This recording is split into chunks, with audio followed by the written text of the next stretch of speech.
Alex O'Connor, a man who needs no introduction. He's like, if a philosopher and a debater had a baby, and then that baby went on to grow a mustache. I don't know why I said that. That was the only thing I could think of on the spot. The problem of natural evil is one of the most serious and enduring discussions in philosophy of religion, and in his Jubilee appearance, Alex presents a version of the argument that's clear, intuitive, and accessible. So today, we are going to slow it down, and we're going to use this as a case study for the entire philosophical debate as a whole. We're going to look at why Alex frames the argument the way that he does, whether theists have a legitimate philosophical response, where the tension really lies, what the tension means about God, and just as importantly, what it does not mean about God. My first claim is that suffering makes God's existence unlikely. This is the problem of evil. It's a classic. Why would a good God allow bad things to happen? There's a strong version of this argument and a weak, kind of more emotional version of this argument. A lot of people give the weak version. They say that they're not religious basically because God is a jerk, and they imply he should have made the world more like this. But then you have the strong version of this argument, like the one Alex is about to present here. And this is essentially kind of like the same argument, but it points out that there's actually an internal tension between an omnipotent, omnibenevolent creator who allows suffering. Because if there's a divine being who can prevent suffering and wants to prevent suffering, but we witness suffering in abundance, then maybe that's reason to suspect that such a being does not exist. And that's a way stronger argument than just saying, I would run things differently, God is the worst, get him out of here. You're fired! Get out of here! I think when confronted with two hypotheses, so atheism, naturalism, or theism, we should ask what we expect would occur under either hypothesis. And then we look at the world and we see what does actually occur. And what do we find? We find, I think most relevant here, a system of natural selection, the mechanism by which God apparently chose to bring animals and ultimately human beings into existence. A system which is defined by suffering. Survival of the fittest is the same thing as the death and suffering and destruction of the unfit. So I think this style of an argument is a very fascinating choice on Alex's part because it's actually kind of hard to pull off. And the reason it's hard to pull off is because Alex is asking us what we expect a world without God would look like, and he's kind of using that to make his argument. However, everyone's going to have a different expectation of what a godless world might look like. That's probably fairly obvious. And so that's why here Alex is kind of painting a picture. He's like, what would we expect to find? Here's what we would expect to find, and then he fills in the blank for you. He's guiding you to kind of, quote, expect something that you might not have actually come to on your own. All of that being said, it's still a good point that he's making. It's just an interesting rhetorical device that he's using to get there. In a debate format where you only have a few minutes to make your point and the audience is not necessarily made up of philosophers, rhetoric, storytelling, and persuasiveness are just as, if not more important than academic precision. Notice how the same argument can actually be flipped. Let's picture a philosopher like Thomas Aquinas. He might say that God is the grounding and sustainer of existence, so imagining a version of reality without him might actually be incoherent. See, you picture reality without a creator to look like this, I picture reality without a creator to look like this. Because from Aquinas' perspective, God is not merely the being of all beings, he's the very essence of existence, and he doesn't fit into any category, he transcends any expression of being. Now that feels like a huge dodge, obviously, because it doesn't address the problem of evil at all, but I think Aquinas would say that the question is flawed. It's not me that's misunderstanding, but you. That's right, the old Uno reverse. Now that might be the grounds of a really strong philosophical argument, but it would be really hard to make in a format like this where you get voted out for sneezing. I imagine I'm already putting some of you to sleep. Not to mention, you can't make a TikTok about ipsum esse subsistens or divine conservation without everybody scrolling away after 5 seconds. You might get Aquinas on your side, but the guy with the pacing, the punchy editing, and the nice background music is gonna win the crowd. And that's exactly why I make cartoon videos with pacing, punchy editing, and nice background music. I have no shame. For the record, Alex does know what he's talking about. I kind of went off on a tangent more about the debate format, which I think systematically kind of filters out the strongest arguments on both sides. The strongest arguments are often the most abstract and the slowest to develop, and the hardest to make emotionally compelling in 60 seconds. And Alex knows that too, and that's why I think he's adjusting accordingly here. If we actually take into account the holistic view of the scriptures, which I do think that you have to do, we see that it's actually much more coherent once you acknowledge that evil itself doesn't have ontology. Evil's not a thing. You don't look under a rock and say, there's the evil, right? Fine by And me. so I'm not really talking about evil here, because that's, of course, a moral term. I'm talking about suffering. can you distinctualize suffering and evil? So evil is a moral term. Evil means that something is bad, it's immoral. You need to have a moral ontology for that. Suffering is just any experience that's not wanted when experienced, right? And so even if you don't have a moral objectivism, you can still say that suffering exists. So if objective evil exists, then it does invite the question of whether that implies a moral lawgiver. And that can be turned into an argument for God, and I hear a lot of Christian apologists shift to that, actually. Something like, if objective morality does not exist, if good and evil are not real, then the universe is ultimately indifferent. And so why do human preferences matter if evil is really just a social construct? Either it's made up or it's grounded in something. And that means your outrage over suffering might rely on something best described by theism. To suffer or not to suffer? That is the question. If morality is objective, that likely implies that mankind has objective moral value, and that seems to require some sort of grounding outside of humanity, perhaps in brute moral laws, or the angle that the apologists take, a controversial bearded man who died for your sins. It is genuinely interesting. If we should avoid suffering because we've simply evolved that way, then that might mean that our flourishing is equally as important as the flourishing of ants. After all, if we came to exist through the same mechanism as insects, at what point does the value get added in, and why there? But to all of my Christian apologist friends, it does not actually address what Alex is saying here at all. A lot of Christians brush off the problem of evil because, like I said, they believe that without God, evil wouldn't exist objectively anyways. Now, even if that's true, it does not resolve the tension. It addresses the weak version of the problem of evil, but not the argument that Alex is raising here. Suppose, for example, an atheist concedes, yes, evil exists objectively, which means God also exists. Now, why did God allow evil to exist in the first place? You've now succeeded in your conversion attempt, but you've done nothing to resolve the question. Alex avoids that whole tangent, and now you've seen why. He's able to sort of tiptoe around this moral argument for God by saying that he's not talking about evil, he's talking about suffering. Crucially, he's not saying that suffering objectively matters, which is kind of bleak but philosophically clean. He's just asking why a loving God would not step in to prevent it. So here's a question. A deer gets its leg caught under the branch of a tree that's fallen over in the wild, and it starves to death in confused agony. Why does God oversee this? And why does God set the natural world up such that events like this occur?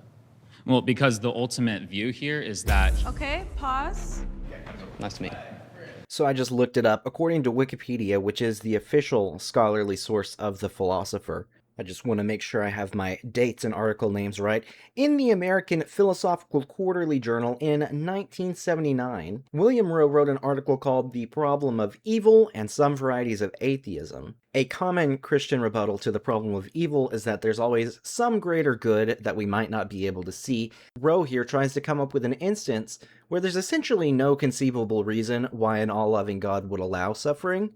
Rowe tries to make a case that, number one, there exist instances of suffering that God could have prevented without losing a greater good. Two, God would have prevented these instances of suffering, but he didn't. Therefore, three, God does not exist. That's where the famous fawn and the fire argument comes from, which Alex is capturing the spirit of here. The Christian got cut off and was not able to respond, but there are a few philosophical considerations that are worth mentioning. Stephen Wickstra tries to make a case, linked below if you want to check it out, that given the cognitive distance between humans and God, lack of access to understanding is actually expected. Basically, we're humans, God is God. Why on earth do we think that we would understand what he is up to? Rowe's perspective with this fawn in the fire is limited because we shouldn't expect to know what God is doing up there. Not in every circumstance, at least not while on this side of Earth. There's a famous quote from Augustine which I think captures the spirit of this. If you understand it, it's not God. Now that can obviously sound like an elegant version of God works in mysterious ways, which is always a favorite among atheists. They love hearing that. It is worth pointing out that in Wickstra's case, it's less there's a mysterious reason and more the inference from I see no reason to there probably is no reason is unjustified unless certain epistemic conditions are met.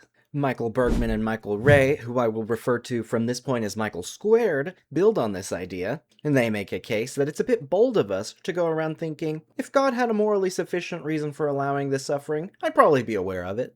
I'll link their full response below too. This is called skeptical theism. Basically, theists turn the skepticism back on the skeptics. I'm skeptical of God. Because of the problem of evil, I'm skeptical you'd understand God's motives. I'm skeptical that God even has justified motives. I'm skeptical we'd be able to see them if he did. I'm skeptical that's not just a cop-out. I'm skeptical of your skepticism. Well, I'm skeptical of your skepticism of my skepticism.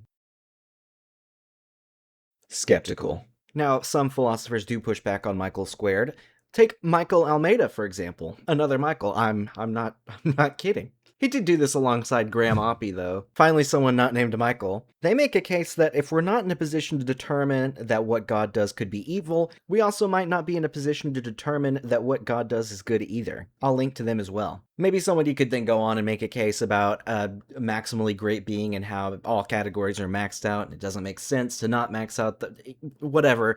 You see how each case builds on each other, and this is why philosophy is still active, and all of these conversations that we were having 2,000 years ago are still not decided. This is because every response generates a new objection, which generates a new response, which generates a new objection, and this goes on across centuries. It's an ongoing conversation across generations. We're still responding to guys from 100 years ago, and people in 100 years from now will respond to us. Shout out to my viewers in 2126. I think that if God is all-loving, then he probably wouldn't want his creatures to suffer. And so I think that the fact that they do suffer makes his existence less likely.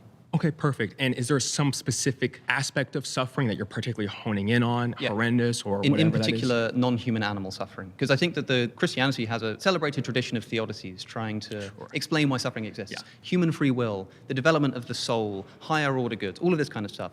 None of which apply to the suffering of non-human animals. Could God have made it such that animals were all herbivores instead of carnivores and omnivores? Yes, he could totally do that. Okay, so had he done that, here's an instant way to reduce by orders of magnitude the amount of suffering that exists. Right. The most important thing about a sentient creature is not what merely happens to them. It's about the total timeline of their life and how and where their life permanently ends. I like this Christian a lot. He's been saying some really interesting things, and he's very, very clearly very knowledgeable. But the idea that unnecessary suffering is permissible because it can be outweighed by more good is not great. Imagine an all-loving God who could snap his fingers and end suffering, but he simply doesn't. Then he essentially just says, no worries, hotshot. He points finger guns. You just went through misery, and there was absolutely no point to it. Also, I could have stopped it easily, but I did not. Tell you what, I'll hook you up for redemption after you die. We'll get you some angel wings. You can think of it like spiritual airline miles. Suffer now, fly later. I don't think that really works with the concept of omnibenevolence. But let me know your thoughts. And all of that being said, I don't know that this is actually the position that the Christian is taking. It sounds similar, but he did say redeemed, and that's actually different than outweighed. There's a solid and philosophically serious position that I think he might be gesturing at, and it's kind of adjacent to Marilyn McCord Adams in her book, Horrendous Evils and the Goodness of God. And in that, she's careful to say that suffering is not justified. She doesn't say it's outweighed or anything like that. She actually argues that God's goodness is preserved by showing how he personally defeats evils for each individual. Now, it doesn't answer why evil is allowed, but it does do a good job of showing how God could still be good despite creating while knowing that suffering would be present. It's very nuanced, very subtle, very over my head, but I've linked that below if it tickles your fancy. Meaning, if you were to judge an author of a narrative, and the first few chapters, let's say, there's a lot of bad things happening, but the end ends with this crescendo where there's victoriousness, there's redemption, there's beauty, and everyone in the story actually endorses their entire existence that they lived. They can look at their they can look at their total timeline, and they actually each subjectively come to the conclusion, I'm glad I was made, and I totally see what my suffering was for. So for the people in the back, that same distinction is happening here. The I totally see what my suffering was for line is a big one. I don't think the contention is that God couldn't make it up to us later, but Alex is really wondering why we need to go through all the suffering in the first place. A kind of cosmic ledger where good outweighs bad doesn't really seem sufficient, because that just tries to compensate us retroactively for what may have been unnecessary and preventable. But a personal transformation, where the suffering itself becomes integrated into something the individual can ultimately affirm, that could be satisfactory. And that's the difference between I got enough angel miles to make up for it and the suffering itself was necessary. Those are radically different claims. So are you talking about the end of their life is in their end of life on Earth, or are you talking about the afterlife? I'm antemortem, postmortem. Okay, because if you're just talking about life on Earth, then I would say that if you had an author writing a book and a character, if we were trying to figure out the relationship between that author and the person in the book, and that person in the book shows up for 5 seconds in the first chapter and is a child who almost immediately dies of cancer in an incredibly painful way, and there's no development, there's no sort of bringing back to life and suddenly everyone's grateful for it. It is just this miserable, tragic experience. And I asked, well, what did the author not want to do for the story of the book, but want to do for that character? Yes. I think it would be pretty damning. So Alex just painted a totally brutal picture here, obviously. I do think it misses the point that the Christian is trying to make. Alex had asked, So are you talking about the end of their life is in their end of life on Earth, or are you talking about the afterlife? and the theist said, Antemortem, postmortem. and so Alex says, Okay, because if you're just talking about life on Earth, and then he goes on to describe a very gut-wrenching scenario focused exclusively on life on Earth without redemption. Now, of course, you don't have to buy into the idea that redemption or restoration or an afterlife or anything like that actually exists. Whether that belief is justified is actually a different conversation, but this is an internal critique, and the Christian is offering the argument that God might somehow redeem us in the afterlife. He's got the book analogy going, basically saying life is an infinitely long book, and redemption and possibly even justification is on page 2. And Alex is kind of ignoring that and saying, yeah, but what about page 1 though? What if page 1 really sucks? It's like trying to get your friend to watch a TV show, and you're like, look, the pilot episode is kind of trash, right? But it gets really good. And the friend is like, I've seen the pilot episode, I don't like it. You're like, I know, the pilot episode is not good, I know, but you gotta keep watching. And they're like, no, I saw the pilot. And you're like, it's not about the pilot, man. The Christian is not talking about life on Earth, page 1. He's talking about a scenario where this child that Alex is bringing up would actually be redeemed and restored and given life beyond death. Alex does shift to animal suffering after this, which is a strong argument for his position, but the child's suffering image is kind of unrelated, and it's already landed and it's already resonated with the audience at that point. I don't think Alex is being intentionally evasive or anything like that. I think it's just kind of a miss, but I do think it's worth pointing out. God might cause them to suffer a bunch and then essentially redeem them in the afterlife. But what for? Like, why do this? If I were to punch you in the face and then give you $20,000 afterwards, you might be grateful for the $20,000. Yeah. But why couldn't I just give you the $20,000? Bingo! Now we're asking the right questions. Why didn't God just skip Earth and drop us straight into heaven? You can see Alex is British here too, because in America, $20,000 wouldn't even cover the medical bills for a broken nose. God may be merciful, but Blue Cross Blue Shield is not. Well, see, so that's assuming. So I saw your debate with Trent. You've been voted out All by right. the majority. Awesome, Please man. return to your seat. Good stuff. Ah, and he does not get to respond. Of course, biblically speaking, we already know the answer, right? We were kind of, just supposed to chill out in a garden with all our needs met, maybe name an animal or two. Then we ate from the wrong tree, classic rookie move, and we got booted out. You all know the story. Fast forward a controversial amount of years, somewhere between 6,000 and 13.8 billion, anywhere in that range. And now here we are, arguing theology on the internet. Many Christians would say we are the ones who screwed the pooch. It wasn't supposed to be like this, then we messed it up for us and the animals. This is the fallen world belief. I find it actually raises bigger questions. Why design beings so easily manipulated by talking snakes, for example? Or more glaringly, why does the fossil record show suffering and death before humans ever showed up? Young Earth creationists obviously just say it doesn't. There is no fossil record that shows that. Some people say that the fall impacts all of creation, and so the dinosaurs that lived millions of years before us got screwed because we ate the apple. Sorry, guys. These kind of ideas definitely complicate that fallen world belief. Well, let me know what you think. Would you say that theism or atheism better account for the idea that suffering exists and a purpose for it? Depends exactly what you mean, because of course you might say that the world itself is more expected on theism, and since suffering, needs the existence of the world, that it's theism. But That's what I mentioned earlier about Aquinas. granted the existence of a material world, let's say, I think atheism. Okay, why does suffering exist at all?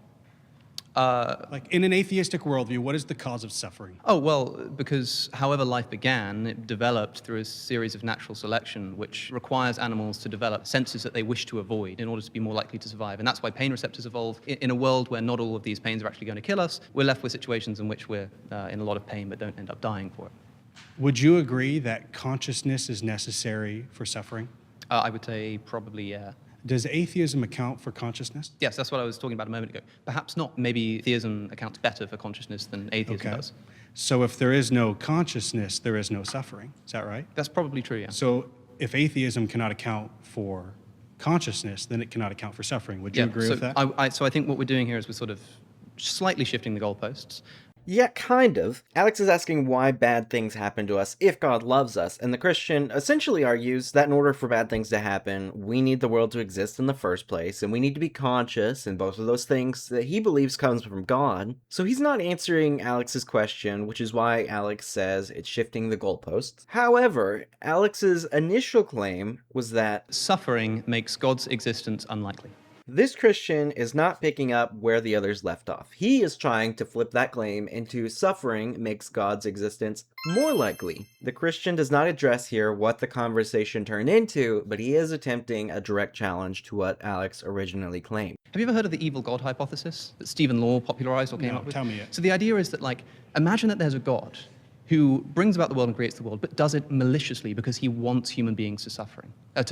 He brings about a world in order so that human beings will suffer. The evil God hypothesis is really strong, actually, because it tries to demonstrate how certain Christian defenses to the problem of evil fail. Theists often say God allows evil because it brings about greater good. This argument flips it on its head and said God could be evil, but he allows good because it brings about greater suffering. And the Christian doesn't respond to this, and I imagine it's because he's never heard of it. That's fine. The evil God hypothesis probably isn't something that most apologists would have a rebuttal for handy on the old tool belt, and we too can skip over it, but philosophically speaking, there are some teachings of Augustine which I think are just too fascinating to skip over. Augustine proposed that evil itself does not exist. Evil is merely a good which has been corrupted. It sounds kind of ridiculous to think that evil doesn't exist. I get it, but let's really think about this. Anything bad requires that something good exists as well. You can't do evil to something that has no value. Nobody's going to stop you from maliciously pulling weeds. But you start yanking flowers out of their garden, they might have some choice words for you.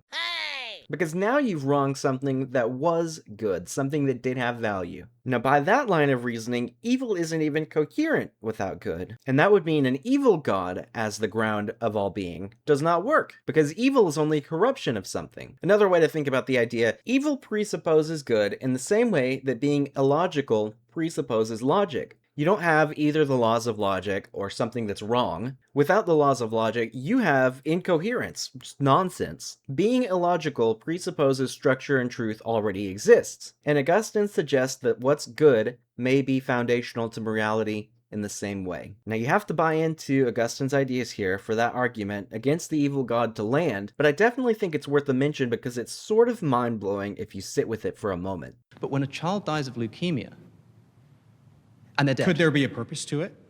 What if the death of the child brings their parents to God? Then to perhaps salvation? then the parents should be grateful that their child got leukemia because it's doing the will of the Lord. Not necessarily. That seems All right, obscene pause. to me. No.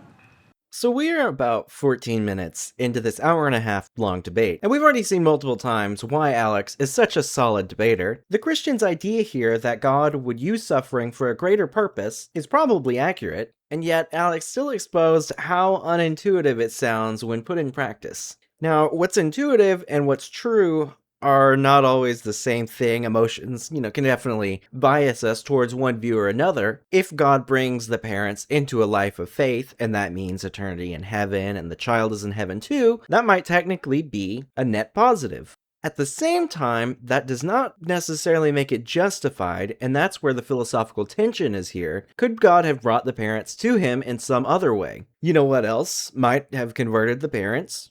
A dream.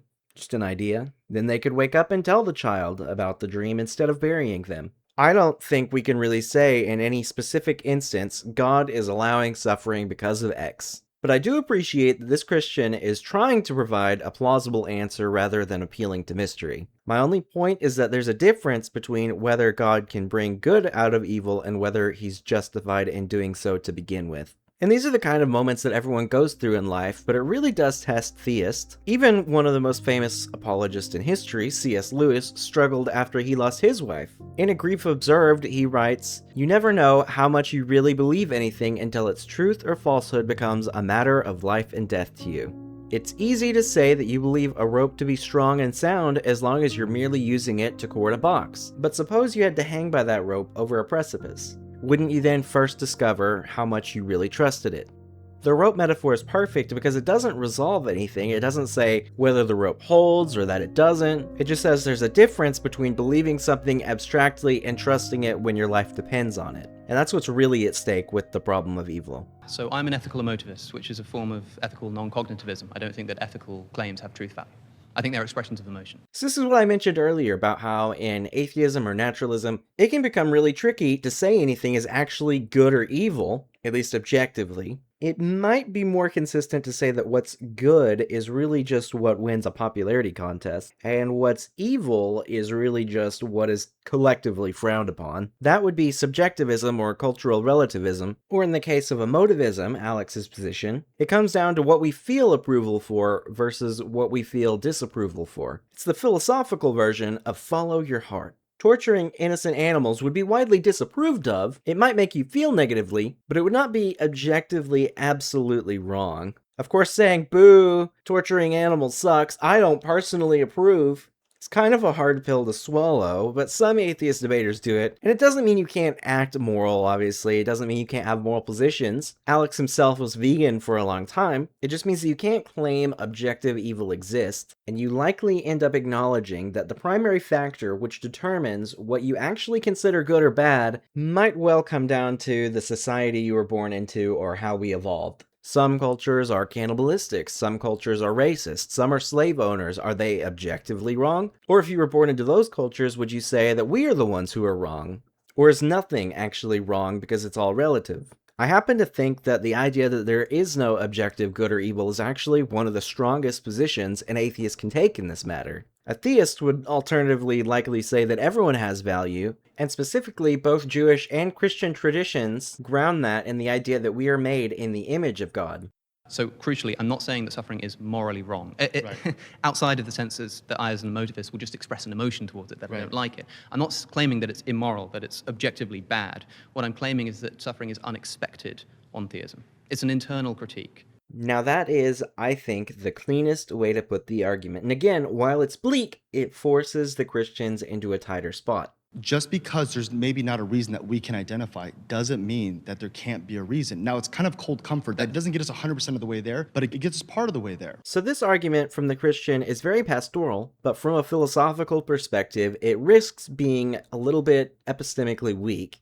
You need to be careful when saying this, to emphasize that you're not appealing to mystery, but challenging whether or not we are in a position to understand God's purposes at all. Because when I pointed out earlier that Alex's argument could be flipped, an atheist could take the argument that there could be some mystery reason and also flip that. They could turn it into, maybe the universe exists for a reason besides God. Maybe there's some hidden explanation for everything. Just because there's maybe not a reason we can identify doesn't mean that there can't be a reason. If a defense is so broad that it defends everything, it defends nothing. So then if God can bring about the good stuff without the bad stuff, then there's no reason to bring about the bad stuff. So what we have to show is why the bad stuff is necessary to bring about the good stuff. But I just don't see why we would expect that God would oversee this system of natural selection. But Billions of animals suffering and dying, predation, disease, eating each other alive, leaving each other to bleed out on the floor. And this is being supervised by an all-loving God. The animal world is just filled with unimaginable suffering. Just predation is unimaginable. But there's also cute things about, like, otters holding hands so they don't swim away. But could you have that without the suffering? That's the question. Thanks so much. Thank you. Good fun. Otters holding hands are very, very pure. But as much as it pains me to say, they're not doing much philosophically for me.